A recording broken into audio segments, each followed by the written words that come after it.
السلام عليكم ورحمة الله وبركاته.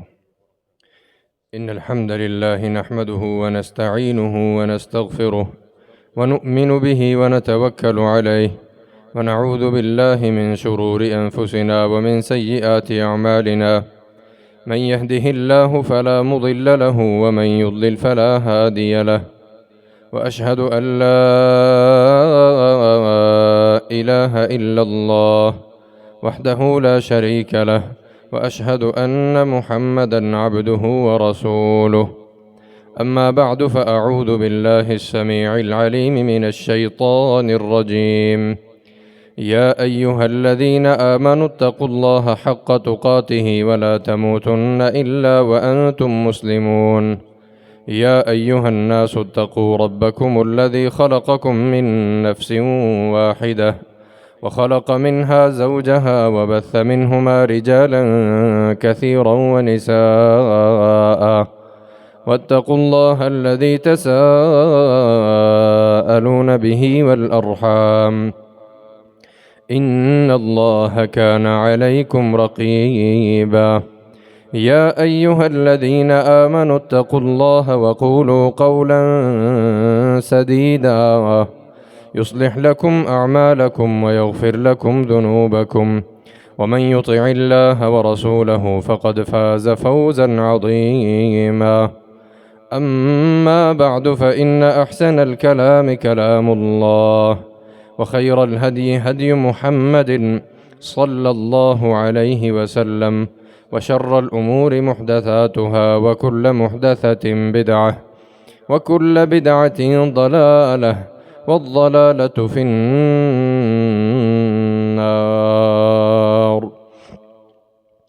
أما بعد، فأعوذ بالله السميع العليم من الشيطان الرجيم.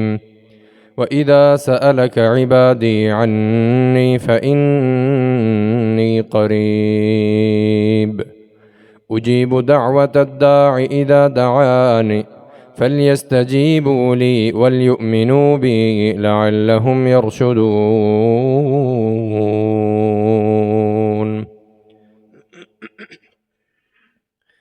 ہر قسم کی تعریفات، تسبیحات، تحمیدات اللہ رب العالمین احکم الحاکمین رب ارض و سما کے لیے بے شمار انگنت لاتعداد درود و سلام ہوں محمد مصطفیٰ احمد مجتبیٰ خاتم الرسل امام الانبیاء سید ولد آدم صلوات اللہ وسلامہ علیہ پر۔ قابل صد احترام بزرگان کرام، گراں قدر نوجوان ساتھیوں، معززات، سامعات، ماؤ بہنوں، اللہ تبارک و تعالی نے زمین و آسمان میں انسانوں اور جنات کو بسایا، اور پھر ان کو یہ باور کروایا کہ تمہاری اس پیدائش کا مقصد محض میری عبادت ہے، اور وہ عبادت اللہ تعالیٰ نے صرف اپنی ذات کے لیے جسمانی اور بدنی کچھ اعمال کے ساتھ اس عبادت کو مشروط نہیں کیا۔ اللہ تعالیٰ نے اس میں ایک کام جو انسان کی ہی بھلائی اور اس کے فائدے کا ہے، اس کو بھی اللہ تعالیٰ نے اپنی عبادت کہا، اور انسان کو اس بات کا پابند بنایا، ایک مومن کو توحید کی بنیادی اساس قرار دیا کہ پھر اپنی اس عبادت پر اپنے فائدے کے لیے وہ کاربند رہے۔ وہ عبادت ہے اللہ رب العزت کے حضور اپنی حاجتیں، اپنی پریشانیاں، اپنی مناجات، انسان کی اپنی مسائل، اپنے حالات، اپنی تکلیفیں، اپنی پریشانیاں وہ رب کے حضور بیان کرے، وہ اللہ کے سامنے رکھے، اللہ کے سامنے ان معاملات پر آسانیاں طلب کرے، وہ رب کے حضور گڑ گڑائے، وہ اللہ کے حضور تضرع دکھائے، وہ رب کا خشوع خضوع اس کے سامنے عاجزی کے ساتھ، انکساری کے ساتھ رکھے، یہ اللہ تعالیٰ نے انسان کے فائدے کے عمل کو اپنی عبادت قرار دیا۔ اور پھر اس معاملے کو اس طرح عام معمول کے مطابق نہیں رکھا، بلکہ فرمایا کہ جو بندہ مجھ سے مانگتا نہیں ہے، میرے سامنے ہاتھ نہیں پھیلاتا ہے، وہ اپنی پریشانی اور تکلیف اور دکھ مجھے نہیں سناتا ہے، وہ اپنی حاجتیں اور مناجات میرے سامنے نہیں اٹھاتا ہے، وہ بندہ دراصل اپنے آپ میں تکبر اور غرور میں مبتلا ہے۔ اس کو کس بات کا فخر ہے؟ اس کو کس بات کا تکبر ہے؟ وہ کس بات میں اپنی انائیت، اپنے آپ میں محو اور مگن ہے؟ کون ہے جو اس کی اس تکلیف کو دور کر سکتا ہے؟ اور وہ رب کے حضور ہاتھ اٹھانے سے ہچکچا رہا ہے، یا اس کو اللہ رب العزت کی قوت اور طاقت کا اندازہ نہیں ہے، یا وہ کسی اور کے سامنے اپنے ہاتھ اٹھا رہا ہے، کسی اور سے اپنی اس مشکل کا حل مانگ رہا ہے، کسی اور کے پاس وہ اپنی پریشانی کا، اپنی تکلیف کا، اپنی مصیبت کا حل تلاش کرنے کے لیے اس کے سامنے ہاتھ اٹھائے ہوئے ہے۔ اللہ تبارک و تعالیٰ نے قرآن مجید میں نبی مکرم صلی اللہ علیہ وسلم کو مخاطب کر کے کہا کہ جب میرے بندے تجھ سے میرے بارے میں پوچھیں کہ رب کون ہے، کہاں ہے، مانگنا چاہتے ہیں، پریشانیاں ہیں، تکلیفیں ہیں، فَإِنِّي قریب، تو اے نبی صلی اللہ علیہ وسلم یاد رکھیے میں بہت قریب ہوں۔ اللہ رب العزت کا تقرب کیا ہے، اس کے قریب ہونے کا مطلب کیا ہے کہ اس کا علم اس قدر وسیع ہے کہ میرے اور اب جیسے انسان تو اپنی زبان سے بولتے ہیں، کہتے ہیں، ہاتھ اٹھاتے ہیں، لیکن رب کو اپنے علم کی وسعت اس نے قرآن مجید میں بیان فرمائی۔ فرمایا یعلم ما فی البر والبحر، جو بھی خشکی اور تری میں ہے رب ان تمام کو جانتا ہے۔ وما تسقط من ورقۃ الا يعلمها، ایک 6 فٹ کا بڑا انسان وہ رب سے مانگے تو اس کا تو رب کو پتہ لگے گا ہی، کیونکہ اس کا علم اس قدر وسیع ہے کہ ایک پتا بھی روئے زمین پر ہل کر اپنے درخت سے جدا ہو کر زمین پر گرتا ہے تو اس کا بھی رب کو علم ہوتا ہے۔ ولا حبۃ فی ظلمات الارض، زمین کے اندھیروں کے اندر، پہلے بادلوں کا اندھیرا، پھر رات کا اندھیرا، پھر زمین کی ایک تہ کا اندھیرا، پھر تہ در تہ کا اندھیرا، پھر اس پر سمندر کی موجوں کا اندھیرا، اس کے بیچ میں جو اس کا جو گہرائی ہے، اس جڑ کے اندر موجود ایک دانہ بھی رب کے علم میں ہے۔ ولا رطب ولا یابس، کوئی ایک خشک جگہ رہ گئی ہو، کوئی ایک تر جگہ ہو، اللہ رب العزت کا علم اس قدر وسیع ہے کہ اس نے زمین و آسمان کو پیدا کرنے سے پہلے اس کو اپنے پاس کتاب مبین میں لکھ لیا تھا۔ تو میرے اور آپ کی اس دعا کو، اس مناجات کو، اس تکلیف کو سننے کا رب کے پاس اس کا ملکہ، اس کا کمال، اس کی کس قدر انتہا ہوگی کہ اللہ تعالیٰ نے قرآن مجید میں بار بار فرمایا امن یجیب المضطر اذا دعا ویکشف السوء ویجعلکم خلفاء الارض االہ مع اللہ۔ تمہیں کوئی تکلیف آئے، کوئی پریشانی آئے، کوئی مصیبت آئے، کون ہے جس کے سامنے تم اپنی اس مصیبت اور مشکل کو رکھو اور پھر وہ تمہاری اس پریشانی کو دور کرے؟ کون ہے؟ االہ مع اللہ، اللہ کے علاوہ کوئی اور رب ہے؟ تم اس بات کا دعویٰ کر سکتے ہو، تمہیں اس بات کا یقین ہے کہ کوئی اور رب جس کے سامنے میں حاضری لگاؤں، اس کے سامنے ہاتھ اٹھاؤں، اس سے اپنی بات مانگوں اور وہ مجھے پورا کر دے؟ قلیلا ما تذکرون۔ اتنی بڑی عقل کی بات کے باوجود بھی انسانوں میں بہت کم تعداد ایسی ہے جو اس بات پر غور و فکر کر سکتی۔ اللہ تبارک و تعالی نے اپنے آپ سے نہ مانگنے کو تکبر قرار دیا۔ وقال ربکم ادعونی استجب لکم، تمہارے رب نے کہا ہے۔ اللہ رب العزت کا خطاب اس کے مخاطب کرنے کا انداز وہ انسان کو اپنائیت کا احساس دلاتا ہے۔ قرآن کی اس قدر کمال خوبصورتی ہے، اللہ تعالیٰ نے اپنے الفاظ میں اپنے بندے کے لیے اس قدر کمال طریقہ اپنایا، کہا کہ قال ربکم، تمہارا رب یہ کہتا ہے ادعونی، مجھے پکارو، استجب لکم، میں تمہاری ہر پکار کا جواب دوں گا۔ ان الذین یستکبرون عن عبادتی، جو میری عبادت سے تکبر کرتے ہیں، جو غرور میں مبتلا ہیں، جو یہ سمجھتے ہیں کہ میرے سہارے کے بغیر وہ جی سکتے ہیں، سیدخلون جہنم داخرین، ان قریب ان کو ہم جہنم میں داخل کریں گے۔ کیوں؟ کیونکہ وہ دنیا میں اللہ تعالیٰ نے اپنی عبادت کے لیے بھیجا، اس کی عبادت کا مطلب یہ ہے کہ اپنی ہر تکلیف پریشانی اس کے سامنے رکھنی ہے، اس سے مانگنا ہے، اس سے حاجت اور مشکل کشائی کے لیے اسی کے سامنے، اسی کے حضور کھڑے ہونا ہے، اسی کے حضور تضرع اپنانا ہے، دنیا کے سامنے خوف اور ڈر کی علامت نہیں بننا، لیکن رب کے سامنے خوف اور ڈر کی علامت بن کر کھڑے ہونا ہے۔ فَلَا تَخْشَوْهُمْ وَخْشَوْنِي، نبی صلی اللہ علیہ وسلم ان لوگوں سے نہیں ڈرنا جو آپ کے دنیاوی مسائل کھڑے کرنے والے ہیں، آپ کے لیے پریشانیاں بنانے والے ہیں، آپ کے لیے تکلیفیں اور مصیبتیں کھڑی کرنے والے ہیں، آپ نے ان سے نہیں ڈرنا۔ وَخْشَوْنِي، مجھ سے ڈرنا ہے۔ میرے سے ڈرنے کا فائدہ یہ ہے کہ اللہ رب العزت دنیا کی جو ڈر ہیں، جو خوف ہیں، تو تمہارے دلوں سے ختم کر دے گا۔ جس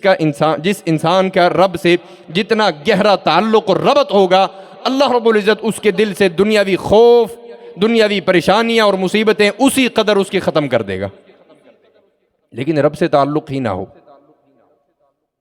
رب سے کبھی ربط پیدا ہی نہ ہوا ہو، اللہ رب العزت سے کبھی مانگا ہی نہ ہو، کبھی دعا ہی نہ کی ہو، کبھی اتنی مشقت اور تکلیف اٹھائی ہی نہ ہو کہ ہاتھ اٹھا کر رب سے کچھ مانگ لیا جائے۔ ہمارے ہاں مانگنے کا اصول کیا ہے؟ آئے ابھی نماز میں ٹائم رہتا ہے، چلو ہاتھ اٹھایا آمین، نماز کے بعد ہاتھ اٹھایا، وہ چند اذکار جو چند دعائیں ہم نے رٹی ہیں اس کو سپیڈ میں پڑھ دیا، آمین، بس دعا ہو گئی۔ یہ وہ طریقہ نہیں ہے جس طریقے پر اللہ رب العزت دعاؤں کو قبول فرماتا ہے۔ یہ جو مہینہ جس سے ہم ابھی گزر رہے ہیں، یہ اللہ رب العزت نے دعاؤں کا مہینہ قرار دیا۔ ثلاث دعوات لا ترد، 3 دعائیں کبھی بھی رد نہیں ہوتی، مستجابہ، وہ قبول کی جاتی ہیں، رب کے حضور ان کو شرف قبولیت نوازا جاتا ہے۔ وَالدَّعْوَةُ الصَّائِمِ لِلْفِطْرِ، افطاری کے وقت روزے دار جو دعا کرتا ہے اللہ رب العزت اس کو رد نہیں فرماتا۔ اور پھر اللہ تعالیٰ نے قرآن مجید میں یہ جو آیت میں نے آپ کے سامنے تلاوت کی، یہ روزوں کے احکامات کے درمیان میں بیان کی۔ مفسرین فرماتے ہیں اس کا مطلب اور مقصد یہ ہے کہ اس سے یہ سمجھانا مقصود ہے کہ رمضان کا تعلق خصوصاً رب کے ساتھ انسان کا بہت گہرا ہوتا ہے۔ وہ کیسے؟ نبی مکرم صلی اللہ علیہ وسلم نے فرمایا ایک انسان رمضان میں جب کوئی عام طور پہ کوئی نیکی کرتا ہے رمضان کے علاوہ، تو اللہ تعالیٰ اس کی ایک نیکی کو دگنا کر کے اس کو لٹاتا ہے، یا اس کو 10 گنا تک بڑھا دیتا ہے۔ لیکن رمضان میں وہ عمل اس کا 700 گنا تک بڑھا دیا جاتا ہے۔ الا الصوم، یہ سارے عمل اس کے 700 گنا تک بڑھائے جاتے ہیں، لیکن روزہ جو سارا دن وہ رب کے حضور حاضر رہ کر بھوکا رہتا ہے، پیاس برداشت کرتا ہے، اپنی شہوات پر کنٹرول رکھتا ہے، اس کی عبادات سے غفلت اختیار نہیں کرتا ہے، ایسے روزے دار کے روزے کے بارے میں رب اپنے فرشتوں سے کہتا ہے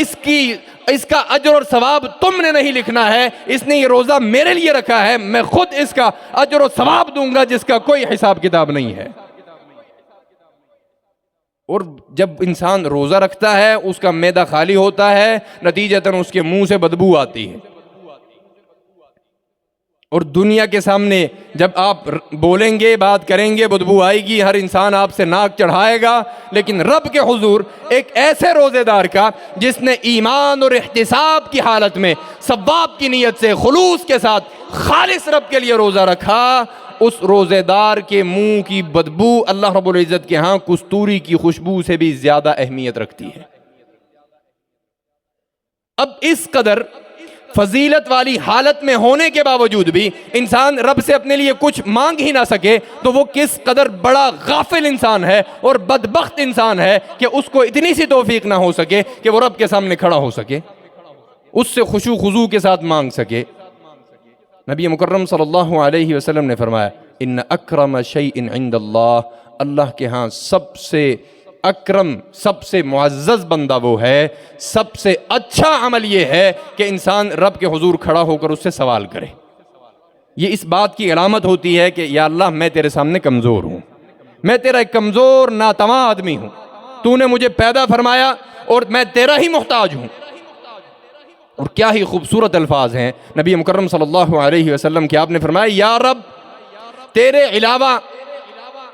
تیرے لیے میرے علاوہ بہت سارے بندے ہیں دنیا میں، تیرے سامنے کھڑے ہونے والے، گڑ گڑانے والے، مانگنے والے، عبادت کرنے والے، تیری کبریائی بیان کرنے والے، تیری قوت اور طاقت کا ڈنکا بجانے والے، صدائیں لگانے والے، میرے علاوہ تیرے بہت سارے بندے ہیں، لیکن یا رب تیرے علاوہ میرا کوئی رب نہیں ہے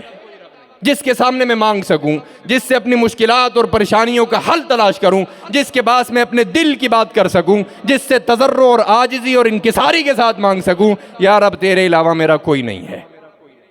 یہ عاجزی رب کو پسند ہے، یہ تضرع رب کو پسند ہے۔ اور ہمیشہ اپنے دل میں یقین کے ساتھ دعا کیجیے۔ ایک بندہ دعا کرتا ہے، کبھی کبھی اس نے اس طرح کی فضیلت سنی، دعا کرنے کا جی چاہا، اس نے دعا کی، دوبارہ کبھی جی چاہا تو اس نے کہا یار وہ قبول تو ہوتی نہیں، میں نے فلاں موقع پر بھی کی تھی، فلاں جگہ پر بھی کی تھی۔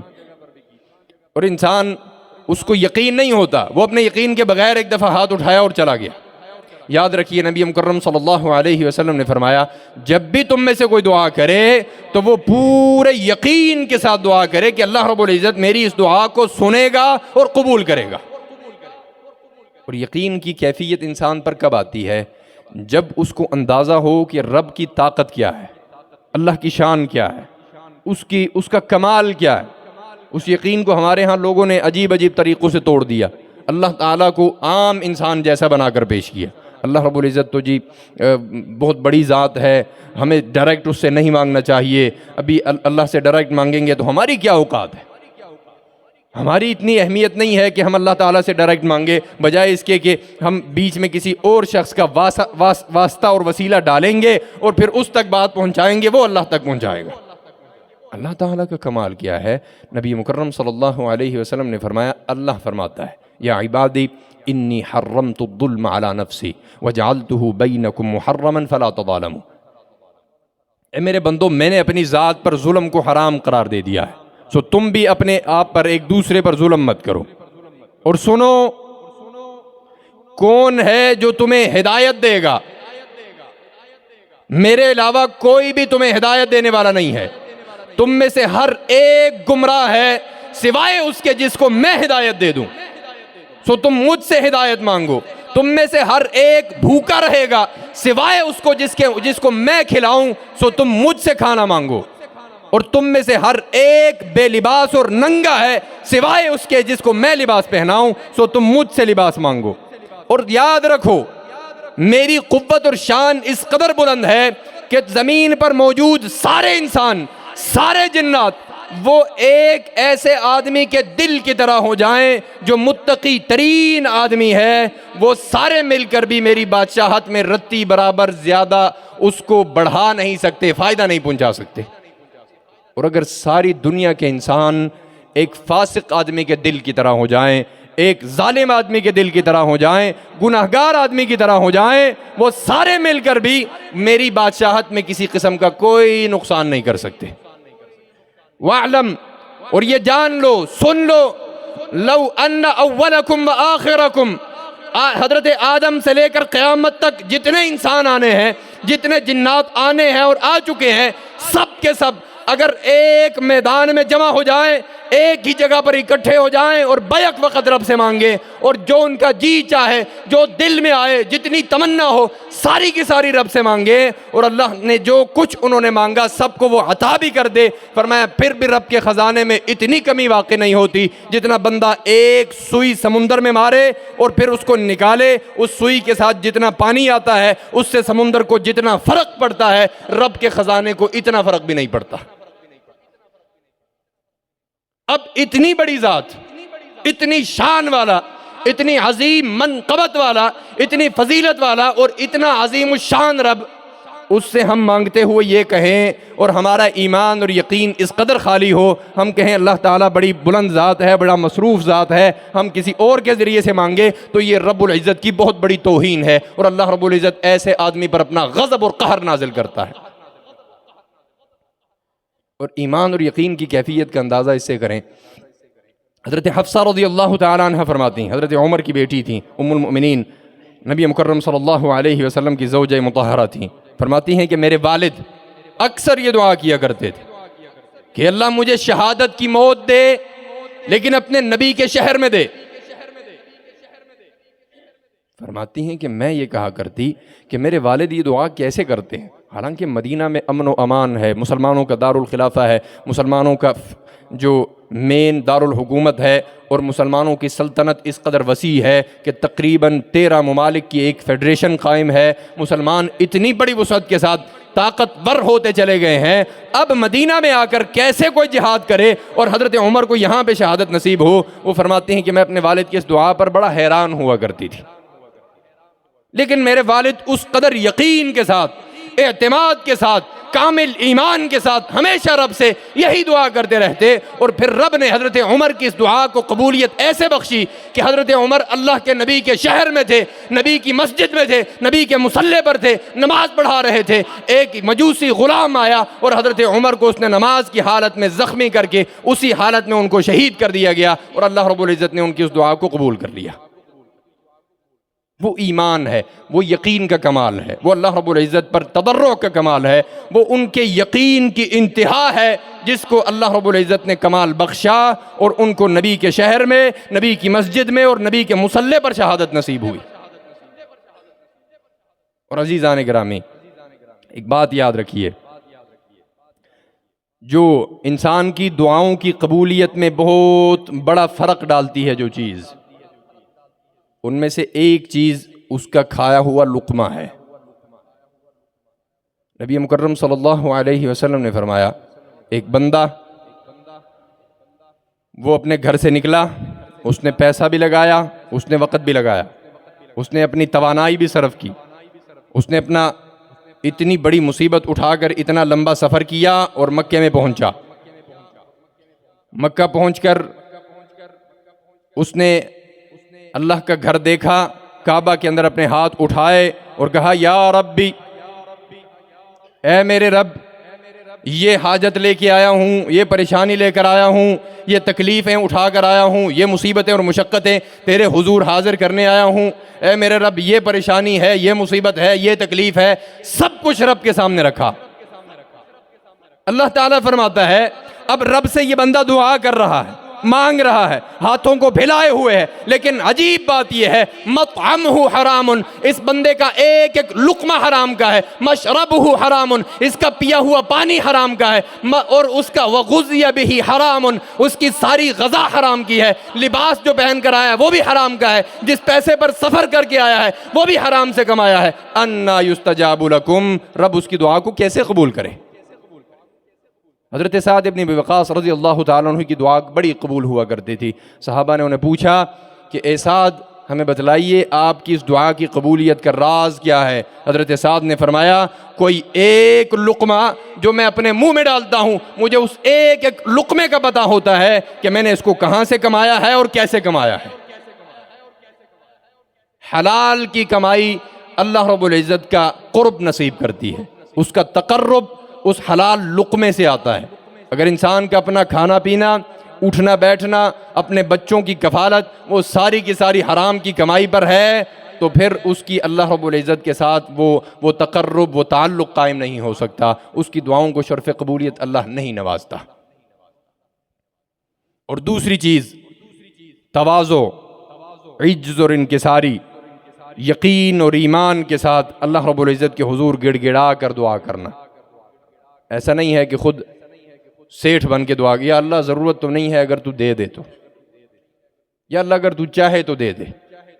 نبی مکرم صلی اللہ علیہ وسلم نے فرمایا، اگر رب سے کبھی مانگنا ہے، یہ چاہے کے لفظ کے ساتھ نہیں مانگنا،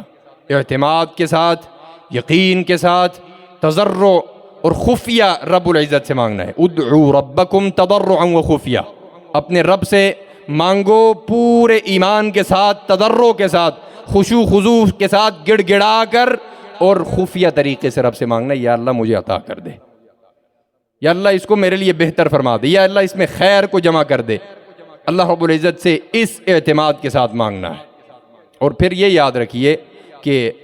انسان کو جب کوئی تکلیف پہنچتی ہے وہ فوراً رب سے مانگتا ہے اور پھر فوراً مایوس ہو جاتا ہے، جی قبول نہیں ہوئی۔ نبی مکرم صلی اللہ علیہ وسلم نے فرمایا انسان جب رب سے مانگتا ہے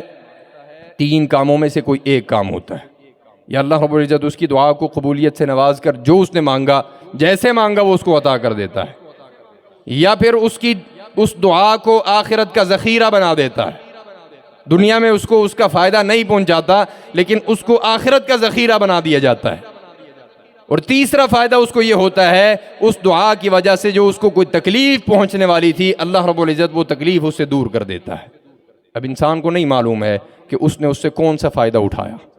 اللہ رب العزت اس اپنے بندے کے بارے میں بہترین فیصلہ کرنے والا ہے جو ان 3 فیصلوں میں سے کوئی ایک اپنے بندے کے حق میں کر دے۔ اور یہ یاد رکھیے کہ اللہ رب العزت نے یہ جو دعا کا ایک نظام بنایا، اس کو اپنی عبادت قرار دیا، یہ ایک بہت بڑا ہتھیار ہے۔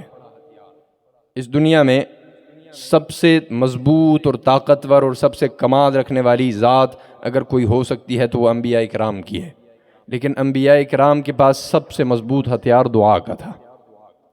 اگر آپ قرآن مجید کو پڑھیں اور آپ نے مختلف دروس میں، خطبات میں، سیرت میں اس بات کو بڑی تفصیل سے سنا بھی ہوگا کہ اللہ رب العزت کے جو انبیاء کرام تھے دنیا کے اندر، ان کے پاس سب سے مضبوط ہتھیار یہ دعا تھی۔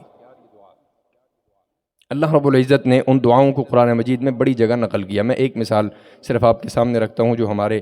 موضوع سے متعلقہ بھی ہے کہ حضرت یونس علیہ السلام اللہ کے نبی تھے اور اپنی قوم کی طرف داعی بن کر آئے تو ان کی قوم نے ان کی بات نہیں مانی۔ وہ اپنی قوم سے بڑے عاجز آئے اور پھر اپنی قوم سے وہ ناراض ہو کر اللہ کے حکم کے بغیر چل پڑے۔ فظن ان لن نقدر علیہ، انبیاء اپنا ہر قدم رب کے حکم سے اٹھاتے ہیں۔ سو جب انہوں نے اللہ کے حکم کے بغیر یہ قدم اٹھایا اور وہ اپنی بستی سے نکلے اور ایک کشتی میں سوار ہو گئے، کشتی بوجھل ہوئی، اپنے وزن میں زیادہ ہوئی، تو کشتی والوں نے قرعہ ڈالا کہ کسی بندے کو نیچے اس سمندر میں پھینک دیا جائے تاکہ سارے اس کشتی سے گرنے سے بچ جائیں۔ وہ قرعہ حضرت یونس علیہ السلام کے نام نکلا۔ کشتی والوں نے حضرت یونس کو اٹھایا اور سمندر میں پھینک دیا۔ اب وہ نبی ہیں، اپنی قوم سے رب کے حکم کے بغیر ناراض ہو کر نکلے ہیں۔ اللہ تعالیٰ فرماتے ہیں کہ اللہ نے ان کے لیے سارا بندوبست کر رکھا تھا،